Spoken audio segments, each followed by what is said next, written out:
घरमा कस्तो फ्लोरिङ हाल्ने भनेर कन्फ्युज हुनुहुन्छ? अब हुनु पर्दैन। आज हामी यो भिडियोमा अहिले पपुलर भइरहेको 4 वटा युनिक फ्लोर डिजाइनको बारेमा कुरा गर्छौं। नम्बर 1 मा आउँछ पार्केटिङ फ्लोरिङ। पार्केटिङ फ्लोरिङ अथवा वुड फ्लोरिङ गर्दा काठको प्रयोग गरिन्छ। त्यसैले यो फ्लोरिङ अलि एक्सपेन्सिभ चाहिँ हुन्छ, तर यसले तपाईको घरलाई एकदमै एस्थेटिकली प्लिजिङ लुक्स दिन्छ। अब जाडो महिनाको लागि यो फ्लोरिङ वार्म पनि हुन्छ। नम्बर 2 मा आउँछ टाइल फ्लोरिङ। टाइल फ्लोरिङलाई एउटा बजेट फ्लोरिङको रूपमा हेर्न सकिन्छ। टाइल फ्लोरिङ हाल्दा भुइँ चिसो हुने भएकाले टाइल फ्लोरिङलाई प्राय बाथरुममा र किचनमा प्रयोग गरिन्छ। बाथरुममा स्लिप रेसिस्टेन्ट टाइल र किचनमा पनि तपाईको आवश्यकता अनुसार टाइलको फ्लोरिङ गर्न सकिन्छ।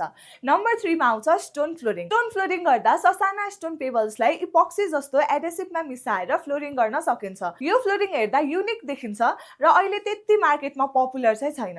तर तपाईलाई एउटा युनिक डिजाइनको फ्लोरिङ बजेटमा नै गर्न मन छ भने यो फ्लोरिङको बारेमा पनि तपाईले बुझ्न सक्नुहुन्छ। लास्टमा आउँछ इपोक्सी फ्लोरिङ। इपोक्सी फ्लोरिङ पनि अहिले मार्केटमा एकदमै चर्चामा आएको छ। अब इपोक्सी फ्लोरिङ गर्दा चाहिँ तपाईले कस्ट लगायत एकदमै धेरै कुरा पहिले नै बुझ्नुपर्ने हुन्छ। तपाईलाई चाहिँ यो फ्लोरिङ मध्ये आफ्नो घरमा कुन फ्लोरिङ गर्न इन्ट्रेस्ट छ र थप इन्क्वायरीको लागि तपाईले स्क्रिनमा देखाएको नम्बरमा डाइरेक्ट सेवा एपमा कन्ट्याक्ट गर्न सक्नुहुन्छ।